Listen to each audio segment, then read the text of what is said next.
கர்த்தராகிய இயேசுவின் இனிமையுள்ள நாமத்தில் நான் உங்களை வாழ்த்துகிறேன், வரவேற்கிறேன். இந்த நாடுகளில் கோவில் வீட்டாய் ஒன்று சேர்ந்து கர்த்தரை துதிக்க, தேவனுடைய வார்த்தைகளை தியானிக்க தேவன் நமக்கு கிருபை செய்திருக்கிறார்.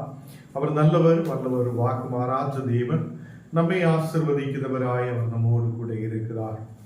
கர்த்தருடைய பிள்ளைகளே, கடந்து வந்திருக்கிற உங்களை யாவரையும் தேவன் ஆசீர்வதித்து பலப்படுத்துவார். நாம் ஜெபிக்கலாம். தேவனே, பரிசுத்த பிதாவே, ராத்திரி வேளையிலப்பா நாங்கள் கூகுள் மீட்டாய் ஒன்று சேர்ந்து தேவனை துதிக்க, ஆண்டவரே வீடுகளில் ஆயிருந்து உம்முடைய நாமத்தை தியானிக்க, ஆண்டவரே உம்முடைய வார்த்தைகளை தியானிக்க நேரங்களுக்கு கிருபை செய்திருக்கிறதுக்காக ஸ்தோத்திரம். எல்லா மக்களையும் கடந்து வந்திருக்கிற ஒவ்வொரு மக்களையும் நீர் ஆசீர்வதித்து பலப்படுத்தும். உம்முடைய தெய்வீக பிரசனம் ஒவ்வொரு மக்கள் மேல் ஊற்றப்படுதவைக்காக ஸ்தோத்திரம். நீரே பரிசுத்தராய், உண்மையுள்ளவராய், எங்களை வழிநடத்துவராய் கூட இருக்கிறவைக்காக ஸ்தோத்திரம். நீர் எங்களை பலப்படுத்தி ஆசீர்வதி. இன்னைக்கு கடந்து வந்த ஒரு மக்களுடைய குடும்பங்களிலும் தெய்வீக பிரசனம் இறங்கி வரப்படட்டும். சமாதானத்தோடு, சந்தோஷத்தோடு, மகிழ்ச்சியோடு ஆயிருக்கு நீர் கிருபை செய்ததுக்காக ஸ்தோத்திரம். எங்களை முற்றிலும் தாழ்த்துகிறேன், அர்ப்பணிக்கிறேன். நாங்கள் வசனங்கள் தியானிக்கும் போது உம்முடைய பிரசனம் கூட இருக்கட்டும். இயேசுவின் நாமத்தில் ஜெபங்கள் நல்ல பிதாவே, ஆமென், ஆமென். கர்த்தர் நம்மை ஆசீர்வதித்து வழி நடத்துத நல்ல தகப்பன். இந்த நாளுகளில் கூகுள் மீட்டாய் அநேகம் நாளுகளாய் நாம் குடும்பத்தை குறித்து தியானித்து வருகிறார். இடையில் நமக்கு சில தடைகள் வந்ததுனால நமக்கு இந்த விஷயங்கள் தியானிக்க முடியாது போயிருக்கிறார். என்றாலும் சில குடும்பங்களை குறித்து, தேவனுடைய வார்த்தைகளை குறித்து தியானிக்க தேவன் நமக்கு கிருபை செய்திருக்கிறார். கர்த்தருடைய பிள்ளைகளே, இன்னைக்கும் நான் ஒரு வசனத்தை தியானிக்க விரும்புகிறேன். ஆதியாகமம் 4ஆம் அதிகாரம் அதிலே 9ஆம் வசனம் நாம் வாசிக்கலாம். ஆதியாகமம் 4ஆம் அதிகாரம் அதிலே 9ஆம் வசனம். கர்த்தர் காயினை நோக்கி, உன் சகோதரனாகிய ஆபேல் எங்கே என்றார். அதற்கு அவன், ஞான் அறியேன், என் சகோதரனுக்கு ஞான் காவலாளியோ என்றார். தேவ பிள்ளைகளே, இங்கு தேவன் காயினை நோக்கி, உன் சகோதரனாகிய ஆபேல் எங்கே என்றார். ஒரு கேள்வியை காயின்கிட்ட கேட்கிறது. இந்த நாடுகளில் நம்மோடும் தேவன் ஒரு கேள்வியை வைக்கிறார். உன் சகோதரர்கள் எங்கே? அநேகர் இந்த நாடுகளில் அழிந்து கொண்டிருக்கும் போது, அநேகர் இந்த நாடுகளில் தேவனை தெரியாமல் இருக்கும் போது, தேவனை தெரிந்தும் தேவனை ஆராதிக்க முடியாத அநேக மக்கள் காணப்படும் போது தேவனுடைய வார்த்தை நம்மோடு கேட்கிறார், உன் சகோதரன் எங்கே? நமக்கு சுற்றிலும் அநேகம் சகோதரங்கள் இருக்குது. நாம் போகிற இடங்களில், கிராமங்களில், பட்டணங்களில், நாம் ஆயிருக்கிற வேலை செய்த இடங்களில் எல்லாம் அநேகம் சகோதரர்கள் இருக்குது. இன்னைக்கு நம்மோடு கேட்கிறார், அவங்கள் ஏங்க? நாம் நமக்காக சாப்பிடுகிறார், தூங்குகிறார், எழும்புகிறார், வேலை செய்கிறார், போகிறார், வருகிறார். நாளைக்காக நமக்காக சேர்த்து வைத்து நாம் நமக்காகவே முன்னாடி கடந்து செல்லும் போது உனக்கு சுற்றிலும் இருக்கிற சகோதரங்கள் எங்கே என்று தேவன் கேள்வி எழுப்பும் போது நாம் என்ன செய்ய, நாம் என்ன சொல்ல விரும்புகிறார் என்று நாம் யோசிக்கட்டும். ஆண்டவர் பிள்ளைகளே, அநேகர் ரட்சிக்கப்படாமல், அநேகர் விடுதலை பெற்றுக் கொள்ள முடியாது இன்னைக்கும் இருக்குது. அநேக மக்கள் தேவனுடைய வசனத்துக்கு நேராய் கடந்து வர முடியாது இருக்கிறது. சகோதரங்களுக்கும், நம்முடைய கிராமங்களுக்கும், பட்டணங்களுக்கும், நாம் ஆயிருக்கிற இடங்களிலும் தேவனுடைய நாமத்தில் ரட்சிக்கப்படுவதற்காக, சகோதரங்கள் விடுவிக்கப்படுவதற்காக நாம் ஜெபிக்கப்படுகிற மக்களாய் காணப்படட்டும். தேவ பிள்ளைகளே, நாடுகளில் அநேகர் காலையிலும் சாயங்காலமும் ஜபத்தில் அநேக மக்கள் ஆயிருக்கிறது. சில பேர் சொல்லுங்க, யார் 5 மணி நேரம் ஜெபிக்கிறார், 4 மணி நேரம் ஜெபிக்கிறார், 3 மணி நேரம் ஜெபிக்கிறார் என்றெல்லாம் சும்மாவே சொல்லிட்டு இருக்குது சில பேர். நான் இப்படி 5 மணி நேரம் ஜெபிச்சுட்டு இருக்கிறார் என்று நான் போன நாளுகள் ஒரு வீடியோ பார்க்கும்போது ஒரு சிஸ்டர் சொல்லுகிறார், நான் 5 மணி நேரம் ஜெபிச்சுட்டு இருக்கிறேன். அப்ப மீதி நாள் நேரங்களில் இவங்க என்ன செய்ய போகிறாரு, அவங்களோட வேலைகளுக்கு போகும், இங்க போகும், அவங்களுக்கு பிசினஸும் இருக்குது. அப்ப சில பேர் சும்மாவே ഞാൻ 5 மணி நேரம் ஜெபிக்கிறான், 6 மணி நேரம் ஜெபிக்கிறான் இதெல்லாம் சொல்லும். நமக்கு ஜெபிக்க முடிகிற நேரத்தில் நாம் உட்கார்ந்து தேவனுக்கு முன்பாக உட்கார்ந்து ஜெபிக்கப்படட்டும். அழிந்து போகுது அநேக ஆத்துமாக்கள் இருக்குது. அவங்களுடைய விடுதலைக்காக நாம் ஜெபிக்கிற மக்களாய் காணப்படட்டும். நமக்கும் நம்முடைய தேவைக்கும் நம்முடைய பிள்ளைகளுக்குமாக மட்டும் நாம் ஜெபிக்கிற ஜெபத்தை இன்னிலிருந்து மாற்றி நாம் உலகத்தில் இருக்கிற நமக்கு சுற்றிலும் இருக்கிற சகோதரங்கள் விடுவிக்கப்பட வேண்டும் என்று சொல்லி நாம் ஜெபிக்கிற மக்களாய் காணப்படும். கர்த்தருடைய பிள்ளைகளே, காயினை நோக்கி தேவன் கேட்கிறார், உன் சகோதரன் எங்கே? உன் சகோதரனாகிய ஆபேல் எங்கே? ஆபேல் ஆடு மேய்க்கிறவனாயிருந்திருக்க, ஆடு வளர வைக்கிறவங்களாய் காணப்பட்டிருந்திருக்கிறார். அவனுக்கு நிறைய மந்தைகள் இருந்திருக்கிறது, அநேகம் ஆடுகள் மாடுகள் எல்லாம் இருந்திருக்கிறது என்று நமக்கு பார்க்க முடியும். இங்கே காயின் நிலத்திலே பயிர் இடுகிறவனாய் காணப்படுகிறான்.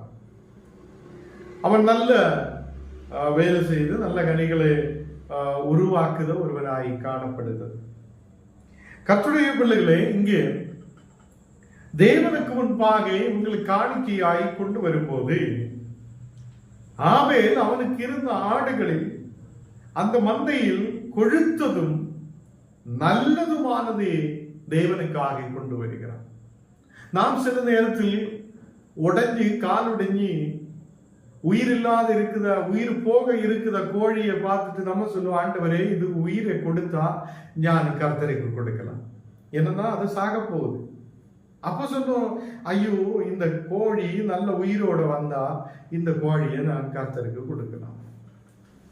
இன்னைக்கு நம்ம விசுவாசம் அப்படிதான் இருக்கிறார். ஒடியும் போது கீழே விழும்போது ஏதோ முடியாத இருக்கிற சூழ்நிலையில் ஒடிஞ்சதும் சாக போவதுமானதே நாம் கர்த்தருக்கு கொடுக்கலாம் என்று சொல்லப்படும். அப்போதும் நல்ல கோழிகள் நமக்கு இருக்கும், நல்ல நல்ல நல்ல விதமான காரியங்கள் நமக்கு இருக்கும். நம்ம அதை எடுக்க விரும்பாமல் அப்படியே இன்னைக்கு ஒரு மக்களோட மனசில் இப்படிதான் ஒரு காரியம் இருக்கு.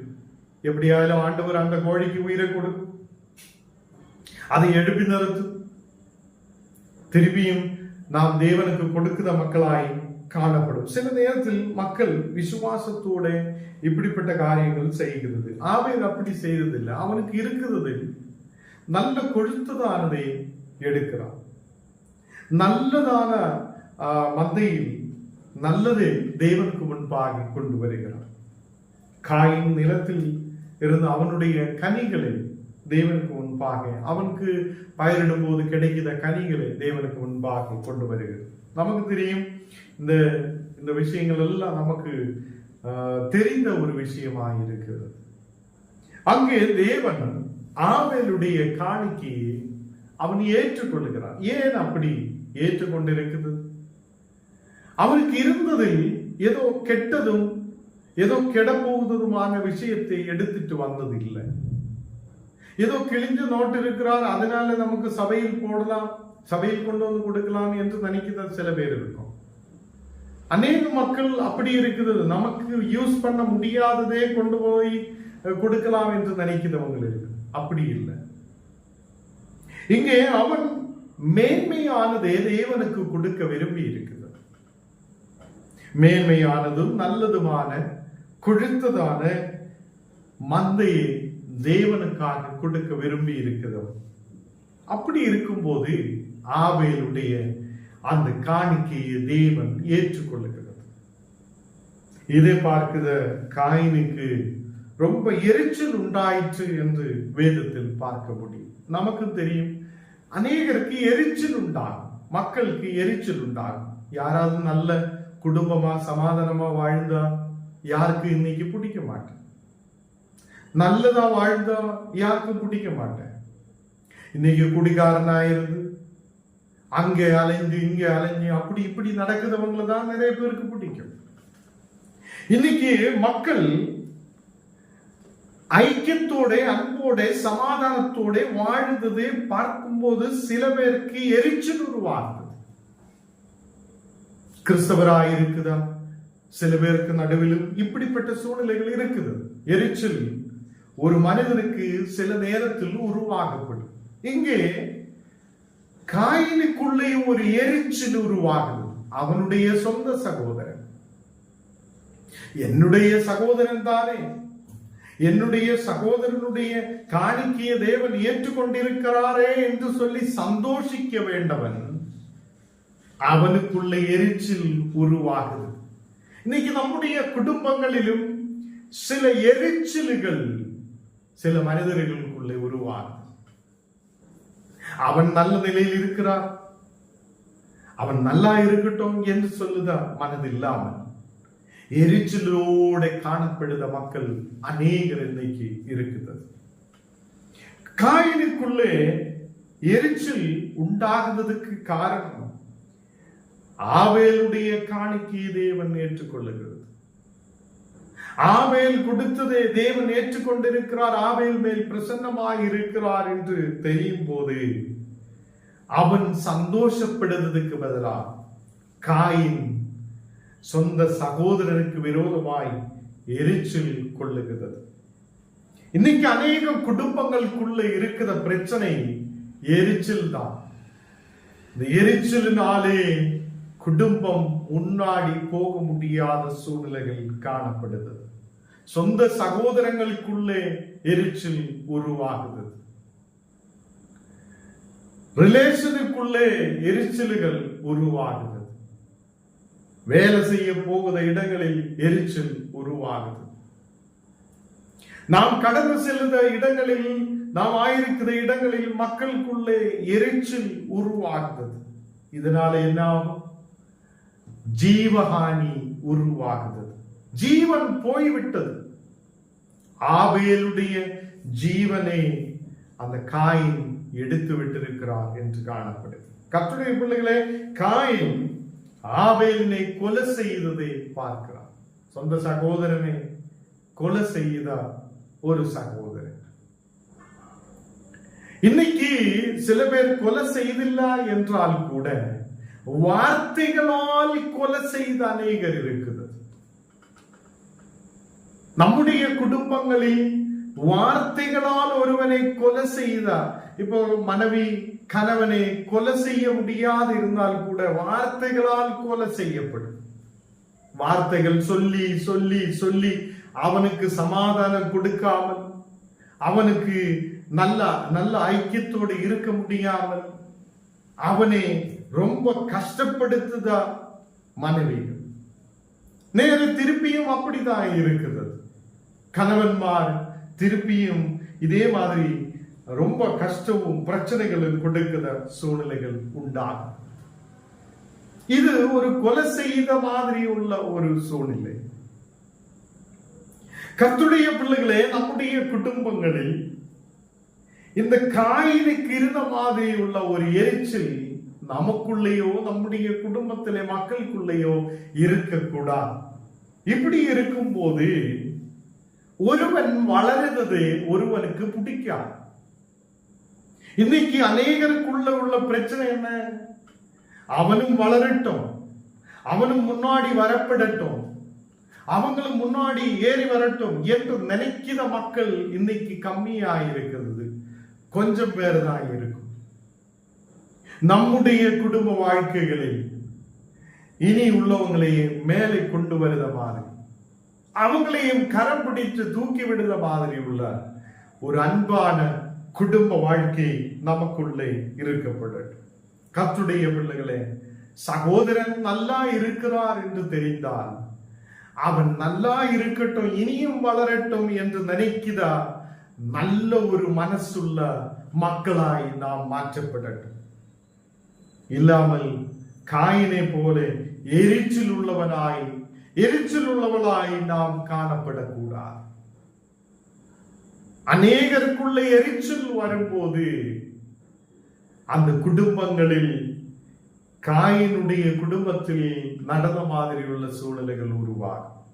அப்பதான் நம்ம மந்திரக்காரர்கிட்ட ஓட ஆரம்பிக்கும். எப்படியாவது மந்திரக்காரர்கிட்ட ஓடலாம், எப்படியாவது இவனை அடக்கணும், எப்படியாவது இவனை கீழே தள்ளி விடணும், எப்படியாவது இவனை நாசம் பண்ணணும் என்று சொல்லி ஒரு எரிச்சல் உருவாய உடனே நம்ம எங்க ஓடும்?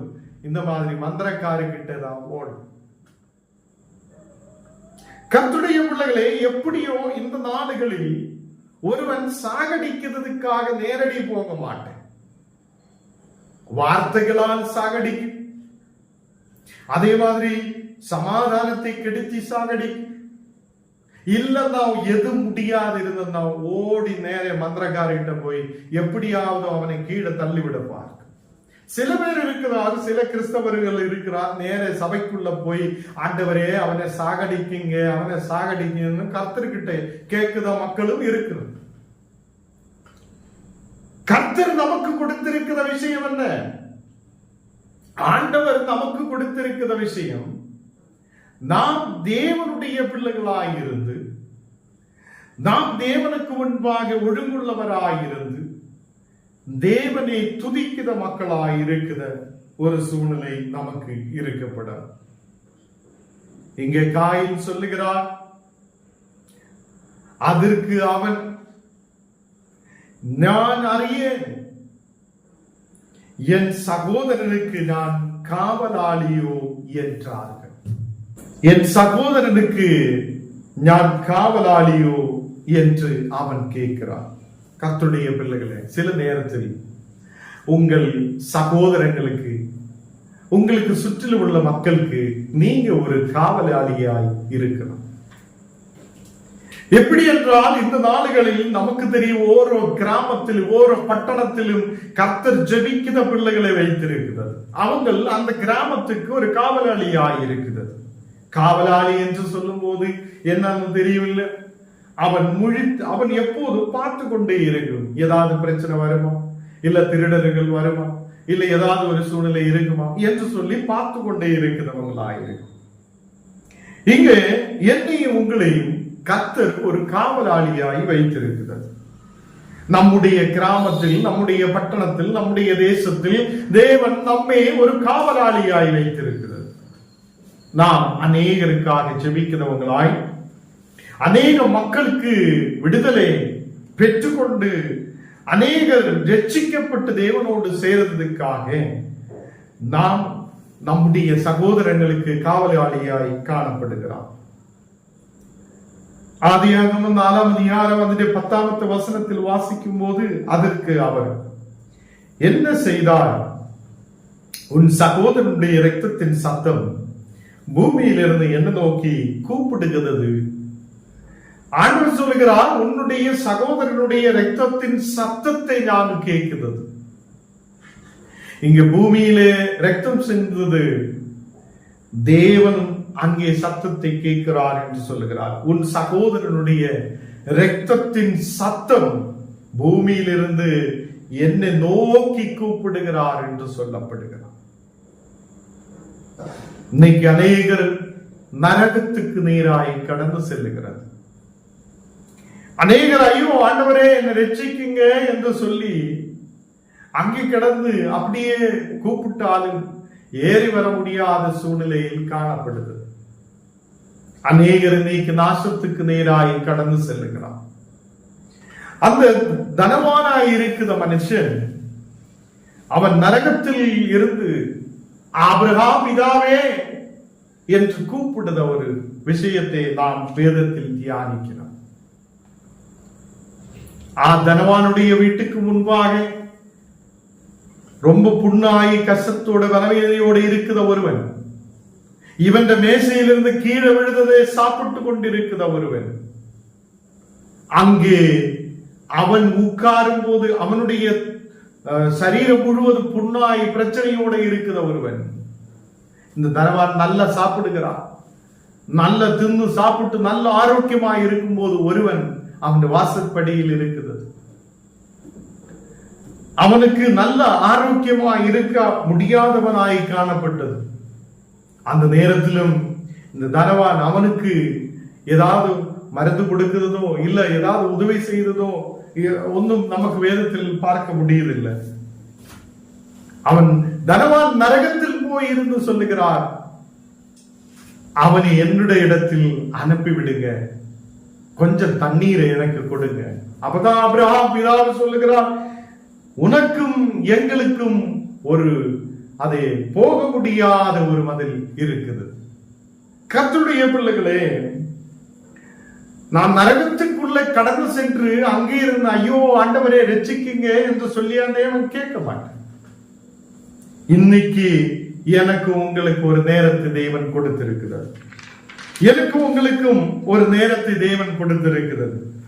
நாம் நம்முடைய சகோதரங்களுக்கு காவலாளியாய் இருக்கிறது. அந்த சகோதரன் என்ன சொல்லணும்? என்னுடைய சகோதரி இனியும் வளரட்டும், இனியும் முன்னாடி வரட்டும், இனியும் தேவன் ஆசீர்வதிக்கட்டும் என்று சொல்லுத நல்ல ஒரு மனதுள்ள சகோதரனாய் காணப்படுத ஒரு நல்ல விசுவாசியாய் நாம் மாற்றப்படும். தேவ பிள்ளைகளே, ஒருவனை பார்க்கும் போது நமக்குள்ளே ஒரு எரிச்சல் உண்டாக கூடாது. கர்த்தர் அவங்களை ஆசீர்வதிக்கட்டும், ஆண்டவர் அவங்களை இனியும் ஆசீர்வதிக்கட்டும் என்று சொல்லுத ஒரு நல்ல மனசு நமக்கு உண்டாயிருக்கட்டும். நாம் சாபத்தை கொடுக்கிறவங்களாய் அல்ல. தேவன் என்னையும் உங்களையும் வைத்திருக்கிறது, இந்த உலகத்தில் வைத்திருக்கிறது. நாம் சாபத்தை கொடுக்கிறவங்களாய் அல்ல, நாம் ஆசீர்வதிக்கிறவங்களாய் காணப்படும். ஒருவருக்கொருவர் அன்பு செலுத்துவதவங்களாய், ஒருவருக்கொருவர் ஆசீர்வதிக்கிறவங்களாய், ஒருவனுடைய வளர்ச்சியை பார்க்கும் போது அவனை இனியும் தேவன் உயர்த்தட்டும் என்று சொல்லுத மக்களாய் நாம் காணப்படட்டும். 35வது வசனம் கடைசியாக நாம் வாசிக்கலாம். நீங்கள் ஒருவரில் ஒருவர் அன்புள்ளவராயிருந்தால் அதனால் நீங்கள் என்னுடைய சீசர்கள் என்று எல்லாரும் அறிந்து கொள்ளுவார்கள். ஒருவரில் ஒருவர் நீங்க அன்புள்ளவராய் இருக்கும் போது உங்களை பார்க்கிறவங்க எல்லாம் இவங்கள் தேவனுடைய சீஷர்களாய் இருக்கிறார் என்று தெரியப்படும். அப்ப தேவனுடைய சீஷர்களாய் உங்களையும் என்னையும் தேவன் அழைத்திருக்கிறது. தேவனுடைய சீஷர்களாய் ஏதோ பாஸ்டர்மாரை மட்டுமல்ல அழைத்திருக்கிறது, உங்களையும் என்னையும் கர்த்தர் அழைத்திருக்கிறார் என்றுதான் தெரியப்படும். தேவ பிள்ளைகளே, ரோமர் 11ஆம் அதிகாரம் அதில் 8வது வசனம் வாசிக்கும் போது, ஒருவனிடத்தில் ஒருவன் அன்பு கூறுத கடவுள், ஒருவருக்கு ஒருவர் அன்பு கூறுத கடனை அல்லாமல் மற்றொன்றிலும் ஒருவருக்கும் கடன்பட்டிருக்காதீர்கள். இங்கே நமக்கு ஒருவனிடத்தில் ஒருவன் அன்பு கூறுத கடனை அல்லாமல் மற்றொன்றிலும் நாம் கடன்பட்டு இருக்க கூடாது. கர்த்தருடைய பிள்ளைகளே, நாம் ஒருவரிடத்தில் அன்பு கூறுத பிள்ளைகளாய் காணப்படும். பிறனிடத்தில் அன்பு கூறுகிறவன் நியாய பிரமாணத்தை நிறைவேற்றுதவனாய் காணப்படுகிறார் என்று சொல்லுகிறார். ஞானம் நீங்களும் நம்முடைய சகோதரங்களை நேசிக்க, நம்முடைய குடும்பத்தில் ஆயிருக்கிற மக்களை நேசிக்க, நமக்கு சுற்றிலும் உள்ள மக்களுக்காக ஜெபிக்கிறவங்களாய் காணப்பட, பிறனிடத்தில் அன்பு கூறுதவனாய் நியாய பிரமாணத்தை நிறைவேற்றுதவங்களாய் காணப்பட தேவன் எனக்கும் உங்களுக்கும் கிருபை செய்வார். இன்னைக்கு நாம் கேட்ட வசனத்தில் நீங்கள் இந்த தேசத்தில் ஆயிருக்கிற இடத்தில் காவலாளிகளாய் காணப்படுகிறார். காவலாளிகள் எப்போதும் விழித்திருக்கிறவங்களாய் காணப்படும். அங்கே இருக்கிற மக்களுடைய உயிருக்கு எந்த ஆபத்தும் வராதபடிக்கு, அங்கே திருடன் வந்து திருடிட்டு போகாதபடிக்கு ஒரு எச்சரிக்கை உள்ளவங்களாய், பார்த்துட்டே இருக்கிறவங்களாய், எப்போதும் விழித்திருக்கிறவங்களாய் காணப்படும். இந்த நாடுகளில் உங்களையும் என்னையும் தேவன் காவலாளிகளாய் வைத்திருக்கிறது. தேவன் நம்மோடு கூட கேட்கிற விஷயம், உன் சகோதரன் எங்கே? இந்த ராத்திரி வேளையில் நாம் இந்த சத்தத்தை புரியட்டும். சகோதரங்கள் என்று சொல்லும் போது நம்ம குடும்பத்துக்குள்ள இருக்கிற சகோதரங்கள், அதே மாதிரி நம்முடைய கிராமத்தில், பட்டணத்தில், நாம் ஆயிருக்கிற தேசத்தில் இருக்கிற எல்லா சகோதரங்களையும் குறித்து தேவன் நம்மோடு கேட்கிற ஒரு கேள்வி, உன் சகோதரன் எங்கே? கர்த்தருடைய பிள்ளைகளை நாம் கண்ணுகளை மூடலாம், ஜெபிக்கலாம். தேவனே பரிசுத்த பிதாவே, இந்த ராத்திரி வேளையிலப்பா உம்முடைய தெய்வீக பிரசனத்தால் நீர் எங்களை நிரப்புத கிருபைக்காக ஸ்தோத்திரம். தேவனே, நீர் பரிசுத்தராய் உண்மையுள்ளவராய் எங்களோடு கூட இரு. எல்லா பலவீனங்களை நீர் மாற்றி ஆசீர்வதிக்கிறவராய் கூட இருக்கிற கிருபைக்காக ஸ்தோத்திரம். இன்னைக்கு வியாதியோட இருக்கிற ஒவ்வொரு மக்களுக்காக ஜெபிக்கிறேன். தேவனே, வியாதிகள், பலவீனதைகள், சத்துருவின் கிரியைகள் பூர்வமாய் இயேசுவின் நாமத்தில் எரிச்சு மாற்றட்டும். விசேஷால் கிளாரா சிஸ்டருடைய அம்மாவுக்காக ஜெபிக்கிறேன். அந்த மகளை கர்த்தர் தொடுவகைக்காக ஸ்தோத்திரம். ஒரு விடுதல் உண்டாகட்டும். இந்த மகளுடைய சரீரத்தின் மேல் இருக்கிற எல்லா பலவீனதைகளை நீர் மாற்று, ஆரோக்கியத்தை கொண்டு நிரப்பும். விடுதலும் சௌக்கியம் உண்டாகப்பட்ட சுற்றிலும் தேவ தூதன்மார் இருக்கட்டும். நாளைகளில் கர்த்தாவே ஸ்ரீதேவி சிஸ்டருடைய அம்மாவுக்காக ஜெபிக்கிறேன். இந்த மகளுடைய கர்த்தாவே சரீரத்தின் மேல் இருக்கிற எல்லா வியாதிகளை நீர் மாற்று. கண் பார்வை இல்லாத சூழ்நிலைகளை இப்போ இயேசுவின் நாமத்தில் எடுத்து மாற்றட்டும். நல்ல புத்தியும் தெளிந்த புத்தி உண்டாகட்டும். ஆரோக்கியத்தை கொடு, எழுமி நடக்க கிருபை செய்யும். அதே மாதிரி இன்னைக்கு கர்த்தாவே யாரெல்லாம் வியாதியோட பலவீனதையோடு இருக்கிறோம், அந்த மக்களை உன்னுடைய கரத்தில் ஒப்புக் கொடுக்கிறேன்.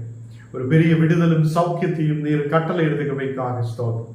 தேவனே, நாடுகளில் ஜெபிக்க சொல்லி இருக்கிற ஒவ்வொரு மக்களுக்காக நாங்கள் ஆண்டவரே இந்த நேரத்தில் மன்றாடி ஜெபிக்கிறோம். தேவனே, ஒரு விடுதல் ஒவ்வொரு குடும்பங்களில் உண்டாகுதவைக்காக ஸ்தோத்திரம். அநேகர் வர முடியாது, இந்த மீட்டிங்கு கலந்து கொள்ள முடியாது அநேகராயிருக்கிறார். தேவனே, ஒரு விடுதலை கொடுத்து நீர் ஆசீர்வதி. இந்த நாடுகளில் படிக்கிற பிள்ளைகளுக்காக ஜெபிக்கிறேன். எல்லா பிள்ளைகளையும் நீர் ஆசீர்வதித்து பலப்படுத்தி வழிநடத்தும். அநேக மக்கள் இந்த நாடுகளில் ஃபீஸுகள் கட்ட முடியாது, ஒரு கண்ணீரோட வாரத்தோடு ஆயிருக்கும் போது தேவனே, அந்த மக்களுக்கு நல்ல ஒரு வழியை திறந்து கொடுத்து நீர் ஆசீர்வதித்து பலப்படுத்துவதற்காக ஸ்தோத்திரம். நல்லதிலே பிள்ளைகள் படித்து வளர்ந்து ஆரோக்கியத்தோட விடுதலோட தேசத்தில் விசுவாசத்தோட ஆயிருக்கிற மக்களாயிருக்கிற வரிசை தேவனே, நாடுகளில் கர்த்தாவே வேலைகளுக்காக எதிர்பார்த்திருக்கிற மக்களுக்காக ஜெபிக்கிறேன். நல்ல வேலை வாய்ப்புகளை கொடுத்து நீர் ஆசீர்வதி. எல்லா மானமும் மகத்துவம் உமக்கு இயேசுவின் நாமத்தில் ஜெபங்கள் நல்ல பிதாவே, ஆமென். என் ஆத்மாவே கர்த்தரை ஸ்தோத்திரி, என் முழுமே பரிசுத்த நாமத்தை ஸ்தோத்திரி. என் ஆத்மாவை கர்த்தரை ஸ்தோத்திரி, கர்த்தர் செய்த சகல உபகாரங்கள் மறவாதே. ஆமென்.